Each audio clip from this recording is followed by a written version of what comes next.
பொதுக்கூட்டம் அதனுடைய கட்சியினுடைய தலைவர் விஜய் அவர்கள் கரூரில் நடந்த கூட்டத்திலே கலந்து கொண்டு பேசிக் கொண்டிருக்கின்ற பொழுது கூட்ட நெரிசல் ஏற்பட்டதாகவும் அதிலே பல பேர் மயங்கி விழுந்து மருத்துவமனைக்கு சேர்க்கப்பட்ட போது அதில் இதுவரை 39 பேர் இறந்துள்ளதாகவும் சுமார் இந்த அரசு மருத்துவமனையிலே 51 பேர் சிகிச்சை பெற்று வருவதாகவும் அதில் 2 பேர் அபாய கட்டத்தில் இருப்பதாகவும் தனியார் மருத்துவமனையில் 30 பேர் சிகிச்சை பெற்று வருவதாகவும் தகவல் கிடைத்துள்ளன. இந்த பொதுக்கூட்டம் ஆரம்பித்து கொஞ்ச நேரத்திலேயே சிறிது நேரத்திலேயே இந்த தள்ளுமுள்ளு ஏற்பட்டு அப்பொழுது எங்களுக்கு ஊடகத்தின் வாயிலாக கிடைக்கப்பட்ட தகவலின் அடிப்படையில் அந்த மின்சார விளக்குகள் அணைந்ததாகவும் மின் விளக்குகள் அணைந்ததாகவும் அப்பொழுது ஏற்பட்ட தள்ளுமுள்ளின் காரணமாக எவ்வளவு பேர் அந்த கூட்ட நெரிசலில் சிக்கி அதனால் உயிரிழப்பு ஏற்பட்டதாகவும் தகவல் கிடைத்திருக்கிறார். இது செய்தியெல்லாம் வந்திருக்கு, எல்லா ஊடகத்திலையும் பத்திரிகை. அதோட ஈவிகே கூட்டம் அறிவிக்கப்பட்டு கூட்டம் நடைபெறுகின்ற பொழுதே முன்னெச்சரிக்கை நடவடிக்கை எடுக்கப்பட்டது. இதற்கு முன்பு இதே கட்சி டிவிகே கட்சி 4 மாவட்டத்தில் அவருடைய தேர்தல் பிரச்சார கூட்டத்தை நடத்தியிருக்கிறார்கள். அந்த 4 கூட்டத்திலும் எப்படி மக்கள் கலந்து கொள்கிறார்கள், எப்படிப்பட்ட நிலைமை என்பதையெல்லாம் ஆய்வு செய்து அதற்கு ஏற்றவாறு முழுமையான பாதுகாப்பு கொடுத்திருக்க வேண்டும் அரசாங்கம், காவல்துறை. அதே போல அந்த பாதுகாப்பு குறைபாடுகள் இருப்பதாக தொலைக்காட்சியில் பார்க்கின்ற பொழுது தெளிவாக தெரிந்திருக்கிறது. ஏற்கனவே நடந்த மாவட்டத்தில் நடந்த ஈவிகே அந்த பிரச்சார கூட்டத்திலும் முழுமையான பாதுகாப்பு வழங்கப்பட்டதாக தெரியவில்லை. இதெல்லாம் தொலைக்காட்சியில் பார்த்துதான் நான் இதை குறிப்பிடுகிறேன். அதோட இந்த கட்சி மட்டுமில்லை, அனைத்து இந்திய அண்ணா திராவிட முன்னேற்ற கழகத்தின் சார்பாக நான் எழுச்சி பயணம் மேற்கொண்டிருக்கின்றேன். அந்த நிகழ்ச்சியில் கூட காவல்துறை உங்களுக்கு முழுமையான பாதுகாப்பு கொடுத்தது. ஒரு 3-4 மாவட்டத்தில் பாதுகாப்பு கொடுத்தாங்க. இது எந்த மாவட்டத்திலுமே இந்த பொதுக்கூட்டம் நடைபெறுகின்ற இடத்தில் காவலர்கள் அந்த பொதுமக்களுக்கு அதாவது இப்படி கூட்ட நெரிசல் ஏற்பட்டால் அதை ஒழுங்குபடுத்துகின்ற பணியில் ஈடுபடவில்லை. அதே நேரத்தில் ஆளுங்கட்சியை சேர்ந்தவர்கள் இன்றைக்கு முதலமைச்சரோ துணை முதலமைச்சரோ மற்ற அமைச்சர்களோ எனது திமுக கட்சி கூட்டம் நடைபெற்ற பொழுது ஆயிரக்கணக்கான காவலர்களை நியமிக்கின்றார்கள். அவர்களுக்கு பாதுகாப்பு இந்த அரசாங்கம் ஒருதலை பட்சமாக நடக்கிறது. இதை இந்த கட்சி அந்த கட்சி என்று பார்க்கக்கூடாது. ஆளுங்கட்சி எதிர்கட்சி என்று பாராம நடுநிலையோடு இந்த அரசாங்கம் செயல்பட வேண்டும், காவல்துறை நடுநிலையோடு செயல்பட வேண்டும். இன்றைக்கு அனைத்து இந்திய அண்ணா திராவிட முன்னேற்ற கழகம் ஆட்சி இருக்கின்ற பொழுது பல்லாயிரக்கணக்கான போராட்டங்கள் நடந்தது. அத்தனை போராட்டங்கள் அனுமதி கொடுத்தோம், முழுமையான பாதுகாப்பு கொடுத்தோம். இப்படிப்பட்ட நிகழ்வுகள் என்னுடைய ஆட்சியில் நடந்தது. ஆனால் திராவிட முன்னேற்ற கழகம் ஆட்சிக்கு வந்த பிறகு கூட்டம் நடத்துவதே பெரிய சிரமம். நீதிமன்றத்திற்கு சென்றுதான் அந்த நீதிமன்றத்தின் மூலமாக அனுமதி பெற்றுதான் கூட்டம் நடத்த வேண்டிய சூழ்நிலை இருக்கின்றது. அப்படி கூட்டம் நடத்துகின்ற சூழ்நிலை இருக்கின்ற பொழுதும் நீதிமன்றம் முறையாக பாதுகாப்பு வழங்க வேண்டும் என்று உத்தரவு பிறப்பிக்கப்பட்டால் கூட இந்த அரசு காவல்துறைகள் எதிர்கட்சி என்ற பார்வையில் முழுமையான பாதுகாப்பு கொடுப்பதில்லை. முழுமையான பாதுகாப்பு கொடுக்கப்பட்டிருந்தால் இந்த தள்ளுமுள்ளுகளை சரி செய்திருக்கலாம், இந்த உயிரிழப்பை தவிர்த்திருக்கலாம். அதோடு ஒரு அரசியல் கட்சி தலைவரும் அதை கூர்ந்து கவனிக்க வேண்டும். இன்னைக்கு 4 மாவட்டத்தில் அவர் சுற்றுப்பயணம் செய்திருக்கிறார். 6 மாவட்டத்தில் சுற்றுப்பயணம் செய்கின்ற பொழுது ஒவ்வொரு மாவட்டத்திலும் எப்படி இருக்கின்றது, அதுல என்னென்ன குறைபாடுகள் இருக்கு, அந்த குறைபாடு எப்படி சரி செய்ய வேண்டும் என்று அவர்களும் அந்த ஆலோசனை பெற்று அதற்கு ஏற்றவாறு அவர்களும் முன்னேற்பாட்டோடு அந்த கூட்டத்தை நடத்த வேண்டும். ஏன்னா எல்லாமே விலை மதிக்க முடியாத உயிர்கள். ஒரு அரசியல் கட்சி கூட்டம் நடத்தும் என்று சொன்னால் அந்த கட்சியுடைய பாதுகாப்பை நம்பி, அரசாங்கத்தை நம்பி, காவல்துறை நம்பித்தான் பொதுமக்கள் அந்த பொதுக்கூட்டத்தில் கலந்து கொள்கிறார்கள். அரசாங்கமும் காவல்துறையும் பொதுக்கூட்டத்தில் நடைபெறுவதற்கு பாதுகாப்பு வழங்க வேண்டும். அதே போல அரசியல் கட்சி தலைவர்களும் அங்கே குழுவிட கூட்டத்திற்கு ஏற்றவாறு தாங்கள் நடந்து கொள்ள வேண்டும். அதே காலையிலே இன்றைக்கு ஒரு நேரத்தை குறிப்பிடுகிறார்கள். அந்த நேரத்திலே வந்து பொதுக்கூட்டம் நடத்துகிறது. பல மணி நேரம் கழித்து வந்து பொதுக்கூட்டம் நடக்கும் பொழுது அதில் சில பிரச்சனைகள் ஏற்படுகிறது. இதையெல்லாம் தவிர்த்துக் கொள்ள வேண்டும். இது நாம் யாரையும் குற்றம் சொல்லி இந்த நேரத்தில் குற்றம் சொல்வது பொருத்தமாக இருக்கிறார். விலை மதிக்க முடியாது நம் உயிரை வந்திருக்கின்றோம். இதுவரை தமிழகம் மட்டுமல்ல, இந்தியாவிலேயே ஒரு அரசியல் கட்சி நடத்துகின்ற பொதுக்கூட்டத்தில் இவ்வளவு உயிரிழப்பு ஏற்படும். இன்னைக்கு தமிழகத்தில் நம்முடைய சகோதர சகோதரிகள் இன்றைக்கு மதிக்க முடியாத உயிரை நாம் இழந்திருக்கின்ற நேரத்தில் மிகுந்த அதிர்ச்சியும் வேதனையும் இருக்கு. எந்த கட்சி அந்த கட்சி என்று பொதுமக்கள் என்ற கண்ணோடு நாங்கள் பார்க்கிறோம். இது மிகுந்த வேதனையோடு கருத்தை நான் தெரிவிக்கின்றேன். அதே இன்று அரசியல் கட்சி தலைவர்கள் இன்னைக்கு எதையும் சிந்தித்தார். அனைத்து இந்திய அண்ணா திராவிட முன்னேற்ற பல்வேறு கட்சிகள் தமிழகத்தில் அவர்களும் பல பொதுக்கூட்டங்களை நடத்தியிருக்கின்றார்கள். அனுபவம் இருக்கின்றார். அந்த இடத்துல எவ்வளவு கூட்டம், ஒரு மாவட்டத்தில் எவ்வளவு கூட்டம், ஒரு தொகுதியில் எவ்வளவு கூட்டம், அந்த கூட்டத்தை எப்படி சமாளிப்பது, எப்படி ஒழுங்குபடுத்துவது என்பதெல்லாம் அவர்களுக்கு ஓரளவு அனுபவம் இருக்கின்றது. தமிழகத்தில் இருக்கின்ற அரசு கட்சிகள் ஒரு அனுபவம் இருக்கிறது.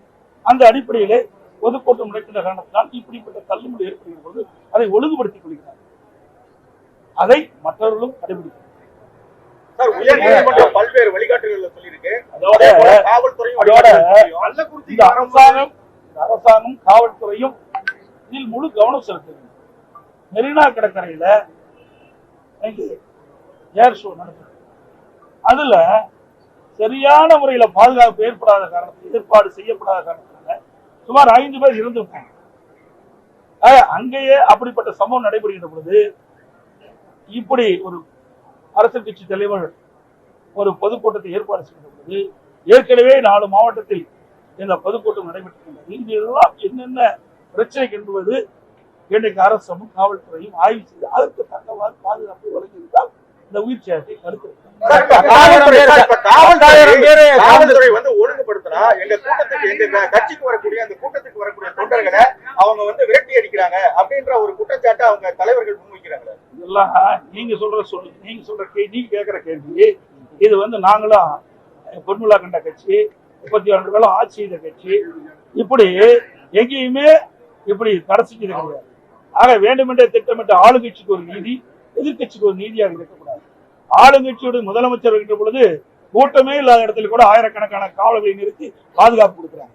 அதனால குறை சொல்ல, இருந்தாலும் அவர்களுக்கு எப்படி பாதுகாப்பு கொடுக்கிறார்களோ அதை போல இன்றைக்கு நாட்டு மக்களுக்கும் பாதுகாப்பை வழங்குவது அரசுடைய கடமை, முதலமைச்சருடைய கடமை, காவல்துறை கடமை.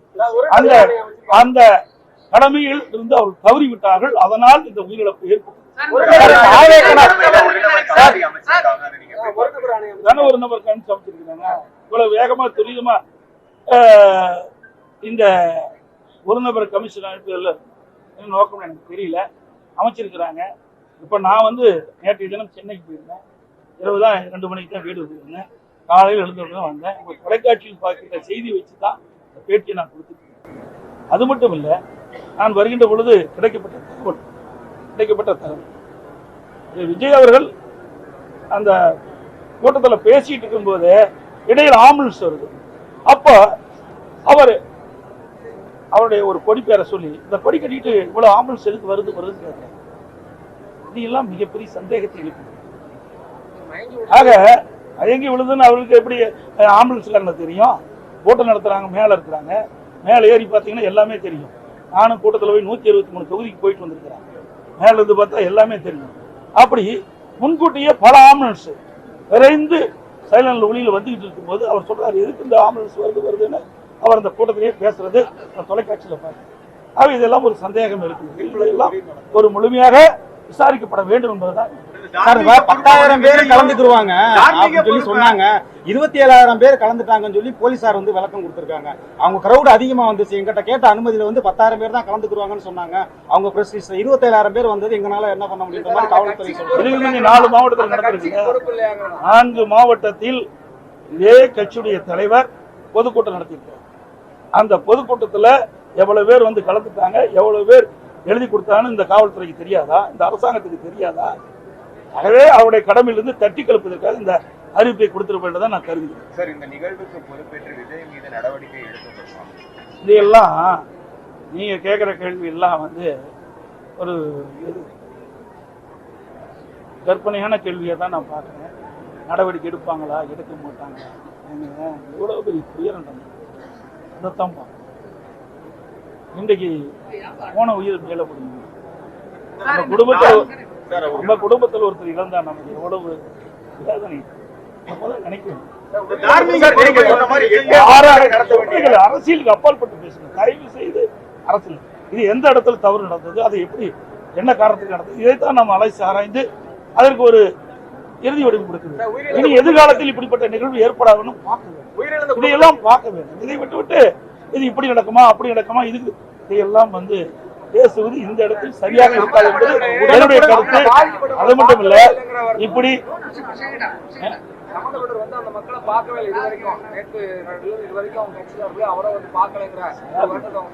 சொல்றேனே, மதிப்பிடிக்க விலை மதிக்க முடியாத உயிரை இழந்து இருக்கிறோம். இந்த நேரத்துல ஒவ்வொருவரும் எந்த மனநிலையில் இருப்பார் என்று நமக்கு தெரியாது. ஒவ்வொருவரும் ஒரு மனநிலையில் எப்படி இருப்பார் நமக்கு தெரியாது. எங்களை பொறுத்த வரைக்கும், இயக்கத்தை பொறுத்த வரைக்கும் மனித உயிர் முக்கியம். மக்கள் அரசியல் கட்சி தலைவர்கள் கூட்டத்தில் கலந்து கொள்கின்ற பொழுது அந்த கலந்து கொண்டிருக்கின்ற மக்களுக்கு எவ்வித பாதிப்பும் இல்லாமல் இருக்க வேண்டும் என்பது நினைப்பாங்க. இனி எதிர்காலத்தில் இப்படிப்பட்ட நிகழ்வு ஏற்படக்கூடாது. அதைத்தான் நான் இங்கே விலக்கி சொல்லிட்டு இருக்கிறேன். நடந்த நிகழ்வு வந்து மிக மிக ஒரு கொடூரமான நிகழ்வாத்தான் நான் பார்க்கிறேன். மிக மிக வேதனையான ஒரு அதிர்ச்சியான நிகழ்வாத்தான் பார்க்கிறேன்.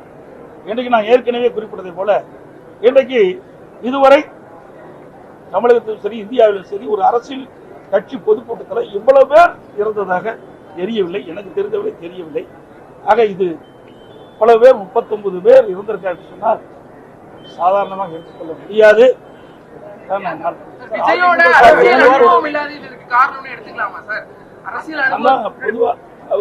பொதுவாக சொன்னார், ஒருவரை குறிப்பிட்டு சொன்னார் சரியாக. நான் அரசியல் கட்சி தலைவர்களுமே இதை உன்னிப்பாக கவனிக்க வேண்டும். இன்றைக்கு மற்ற கட்சிகள் எல்லாம் அணுவும் உள்ள கட்சிகள். அந்த அணுவும் உள்ள கட்சியை சேர்ந்த தலைவர்கள், அவர்களுக்கு தொண்டர்கள் இருக்காங்க, நிர்வாகிகள் இருக்காங்க, ஒரு கட்டமைப்பு இருக்கு. அந்த கட்டமைப்பு வளையத்துக்குள் அது கொண்டு வந்து ஒரு கூட்டத்தை எப்படி கட்டுப்படுத்துவது, அதை எப்படி ஒழுங்குபடுத்துவது, அதையெல்லாம் அவர்களுக்கு பல கூட்டங்கள் நடத்தி அணுவும் இருக்கு. அதுபோல பல அரசியல் கட்சிகள், தமிழகத்தில் இருக்கின்ற பல அரசியல் கட்சிகள் பல கூட்டங்கள் நடத்தி இருக்குது. அதையெல்லாம் அங்கு இருக்கின்ற தலைவர்கள், இரண்டாம் கட்ட தலைவர்கள், அங்கே இருக்கின்ற பகுதியில் இருக்கின்ற அந்த கட்சியுடைய நிர்வாகிகள், அவர்கள் அவருடைய தொண்டர்கள், அவர்களெல்லாம் பல கூட்டத்தில் கலந்து கொண்டு அனுபவம் இருக்கிறது. அந்த அனுபவத்தின் அடிப்படையில் அவர்கள் அந்த கூட்டத்தை ஒழுங்குபடுத்திக் கொள்கிறார்கள். தொடர்ந்து எதிர்ப்பாக எல்லா கூட்டங்களையும் பேசிட்டு இருந்தாரு. முதல்வர் இந்த சம்பவம் நடந்தோடனே சென்னையில இருந்து இங்க வந்ததா இருக்கட்டும், ஒரு நபர் குழு அமைத்ததா இருக்கட்டும், 10 லட்சம் நிவாரணம் வழங்கியதா இருக்கட்டும், இதுல ஏதாவது அரசியல் இருக்குன்னு நினைக்கிறீங்களா சார்? இதெல்லாம் அரசுடைய கடமைங்க. முதலமைச்சர் வந்து இந்த கடமையில செஞ்சுதான் ஆகணும். அந்த ஸ்தானத்தில் இருக்காரு, அதை அவர் செய்யறாரு. நடவடிக்கை எடுத்து எல்லா அரசாங்கமும் அப்படித்தான் செய்யும். எந்த அரசாங்கமாக இருந்தாலும் இப்படிப்பட்ட நிகழ்வுகள் ஏற்படுகின்ற போது உடனுக்குடன் மக்களுக்கு தேவையான உதவிகளை செய்வதுதான் அரசுடைய கடமை. அந்த கடமை தான் இந்த அரசாங்கம் செஞ்சிருக்கு. இதே போல கள்ளக்குறிச்சியிலே நடந்தது. ஆனா அப்ப முதல்வர் போகல, இப்ப இவ்வளவு ஆர்வமா வந்திருக்கிறாரு. சோ அதை எப்படி சார் எடுத்துக்கலாம்? அது வேற இது. இது அரசியல் சம்பந்தப்பட்ட அரசியல் கட்சி. அது வந்து தனிப்பட்ட முறையில் அதையுமே அரசாங்கம் செய்த தவற காரணத்தில் தான் 68 பேர் உயிரிழந்திருக்கிறார். ஒரு இறப்பதற்கு 68 பேர் இறப்பதற்கு முந்தைய நாள் ஒரு சம்பவம் நடக்கும். அந்த சம்பவத்தில் அங்க இருக்கிற விஷச்சாராயத்தை பல பேர் குடிக்கிறாங்க. குடிச்சு மருத்துவமனையில் மருத்துவமனையில் சேர்க்கப்பட்டவுடன் அவர்கள் இறக்கின்ற நிலை ஏற்படும்.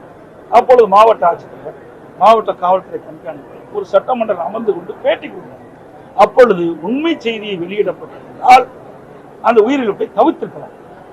ஆனால் என்ன காரணத்திற்காகவோ உண்மையை மறைத்து அந்த செய்தி வெளியிட்டின் விளைவு 68 பேர் உயிரிழப்பு நிலை ஏற்பட்டது. அது உண்மை செய்தி. விஷ சாராயம் கொடுத்துத்தான் எவள் இறந்திருக்கின்றார்கள். நீங்க நிருபர்லாம் கேட்கறீங்க, நான் பார்த்தேன், தொலைக்காட்சியில் பார்த்தேன், அது உங்களுக்கு எல்லாமே தெரியும். நீங்க இந்த கேள்வி கேட்கும்போது அதெல்லாம் இல்லை, அவள் உடல்நிலை சரியில்லாத காரணத்தில் பல்வேறு காரணத்தை மாவட்ட ஆட்சியர் சொல்கிறார், அதனால் அவள் இறந்து விட்டார் என்ற செய்தியை சொல்கிறார். ஆக உண்மை நிலையை அவர்கள் சொல்லி இருந்தால் அடுத்த நாள் இவர்கள் இறந்துட்டாங்கள முந்தைய நாள் அடுத்த நாள் துக்கம் விசாரிக்க சென்றவர்கள் இந்த விஷ சாராயத்தை குடித்திருக்க மாட்டார்கள், உயிரிழப்பு தவிர்த்திருக்கிறார்கள். ஆனால் மாவட்ட ஆட்சித்தலைவர் யாரை காப்பாற்ற வேண்டும் என்ற நோக்கத்திற்காக உண்மையை மறைத்து தவறான செய்தியை ஊடகத்தின் பத்திரிகையின் வாயிலாக வெளியிட்டிருக்கும் விளைவு அடுத்த நாள் அந்த இறந்தவர்களுடைய துக்கத்திற்கு சென்றவர்கள் அங்கே விற்கப்பட்ட விஷசாராயத்தை குடித்த காரணத்தால் இறந்திருக்கிறார். இதுக்கு முழுக்க அரசாங்கம் தான் காரணம், அவர்கள் தான் இதை ஏற்றுக்கொள்ள வேண்டும். அதனாலதான் முதலமைச்சர் அங்கு போய் அங்க பாதிக்கப்பட்டவர்களை சந்திக்கவில்லை என்று நான் கருதுகிறேன். பல கூட்டங்களை நடத்திட்டாரு, அதே மாதிரி தொடர்ந்து காவல்துறை பாதுகாப்பு கொடுத்திருக்காங்க. இப்ப வரை நடைபெற்றுள்ள எதிர்கட்சி தலைவரா இவங்க இந்த அரசாங்கத்தோட நடவடிக்கை எப்படி சார் இருக்கு? இந்த பரப்புரையில இருந்து எல்லாமே விளக்க சொல்லி நான் சொன்ன விளக்கம் நல்லா புரிஞ்சிருக்கு. ஒரு அரசாங்கம் ஒரு அரசியல் கட்சி பொதுக்கூட்டம் நடத்துகின்ற பொழுது அதற்கு முழு பாதுகாப்பு கொடுப்பது அரசியல் தலைமை காவல்துறை. எதை அவர்கள் முறையாக செய்யவில்லை என்பதுதான் இன்றைக்கு ஊடகத்திலும் பத்திரிகையிலும் வர செய்தியின் மூலமாக நான் தெரியும். இதெல்லாம் உங்களுடைய ஊடகத்தில் பார்த்து தான் சொல்லியிருக்கேன் சார். இது எங்களை பொறுத்த வரைக்கும் விலை மதிக்க முடியாத இவ்வளவு நிவாரணம் கொடுத்தாலும் ஈடாக. ஏன்னா அரசாங்கம் நிவாரணம் அறிவிக்கப்பட்டிருக்கிறது. என்னுடைய தலைமை பொறுப்பாளர்